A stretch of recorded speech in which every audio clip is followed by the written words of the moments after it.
আসসালামু আলাইকুম এভরিওয়ান, আশা করি সবাই সুস্থ আছেন এবং ভালো আছেন। Health care official Facebook page এবং ইউটিউব চ্যানেলের পক্ষ থেকে সবাইকে সালাম এবং শুভেচ্ছা। আশা করি সবাই সুস্থ আছেন এবং ভালো আছেন। আমাদের যে অফিসিয়াল ফেসবুক পেজ এবং ইউটিউব চ্যানেল আছে, এটা আপনারা লাইক, শেয়ার এবং সাবস্ক্রাইবের মাধ্যমে আমাদের পাশে থাকবেন। আশা করি ইনশাআল্লাহ আমরা আপনাদের এরকম হেলথ টিপস নিয়মিত দিয়ে পাশে থাকব এবং উপকার করার চেষ্টা করব ইনশাআল্লাহ। তো আজকের যে আলোচনার মেন টপিক সেটা হলো ডেঙ্গু জ্বরে আক্রান্ত রোগীর যত্ন।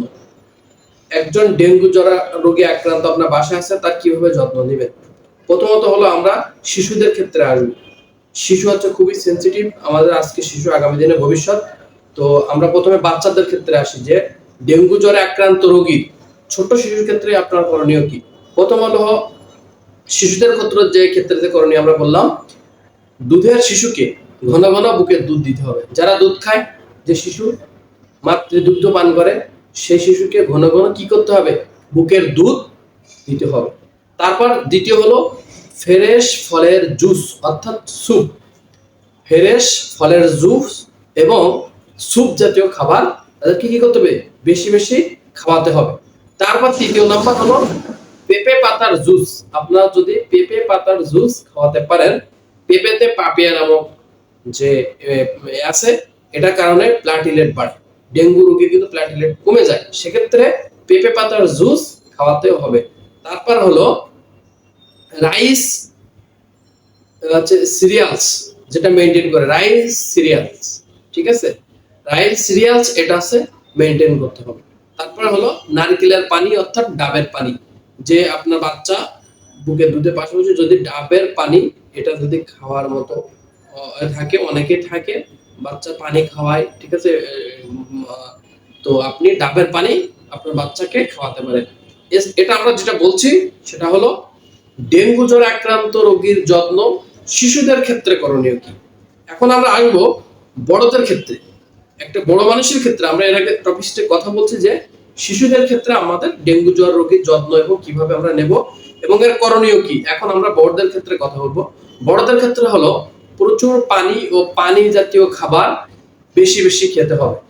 আমি আবার বলছি, বড়দের ক্ষেত্রে ডেঙ্গু রোগীর যত্ন প্রচুর পরিমাণে পানি এবং পানীয় জাতীয় অর্থাৎ হচ্ছে লিকুইড তরল জাতীয় খাবার বেশি বেশি খেতে হবে। দ্বিতীয়ত হলো পেঁপে পাতার জুস।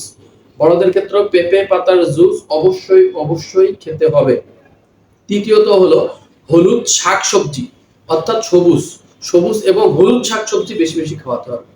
হলুদ এবং সবুজ শাকসবজি বেশি বেশি খাওয়াতে হবে। তারপর হলো হার্বাল চা। আমরা বড়রা কিন্তু চা খাই, এই যে হার্বাল টি আছে, এই হার্বাল টি কিন্তু খেতে হবে। তারপর হলো সহজে হজমযোগ্য খাবার গ্রহণ করতে হবে, যে খাবারটা খাইলে দ্রুত হজম হয়ে যায়, ঠিক আছে? আমাদের দুটো শরীরে দ্রুত কি হয়, এটা পাকস্থলীতে গিয়ে আমাদের খাবারটা কি হয়, ভেঙে হজম হয়ে যায়। এরকম দ্রুত যে খাবার হজম হয়, এই জাতীয় খাবার বড়দেরকে খেতে হবে। তারপর হলো খাবারের পাশাপাশি পর্যাপ্ত পরিমাণ বড়দের ক্ষেত্রে ঘুমাতে হবে এবং বিশ্রামে থাকতে হবে। তাহলে খাবারের পাশাপাশি পর্যাপ্ত বিশ্রাম এবং ঘুমের প্রয়োজনের কোনো বিকল্প নাই। অর্থাৎ এবার আমরা জানবো যে কোনগুলো এড়িয়ে চলতে হবে ডেঙ্গু রোগীর ক্ষেত্রে। আমরা যে যত্ন নিলাম, এবার আমাদের এড়িয়ে চলবো কি কি, কোন বিষয়গুলোকে আমরা বেশি বেশি এড়িয়ে চলবো। সেটা হলো প্রথমত, যদি আমরা ডেঙ্গু জ্বরে আক্রান্ত হই, আমাদের ছোট বাচ্চা এবং বড় মানুষ অর্থাৎ দুটো মানুষই, শিশু এবং মানে মানে বড়দের ক্ষেত্রে আর কি, সবার ক্ষেত্রে প্রথমত এড়িয়ে চলতে হবে ফাস্টফুড জাতীয় খাবার, একবারে খাওয়া যাবে না।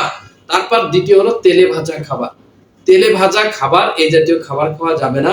আপনি তাকে কি করতে পারেন? স্যুপ জাতীয় খাবার খাওয়াবেন, নরম খাবার খাওয়াবেন, ঠিক আছে? এইগুলো খাবার তাকে খাওয়াতে হবে। তারপর হলো সুগারি পানীয় বা সফট ড্রিঙ্কস, ঠিক আছে?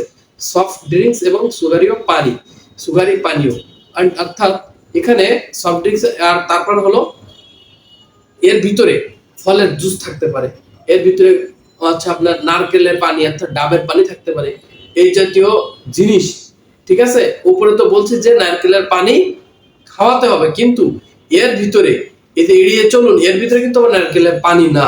নারকেলের পানি কিন্তু এড়িয়ে চলা যাবে না, নারকেলের পানি খেতে হবে, কিন্তু সুগারীয় পানীয় বা সফট ড্রিঙ্কস এই জাতীয় খাবার থেকে একদম বিরত থাকতে হবে। এই যে সফট ড্রিঙ্কস এই জাতীয় খাবার থেকে একদম বিরত থাকতে হবে।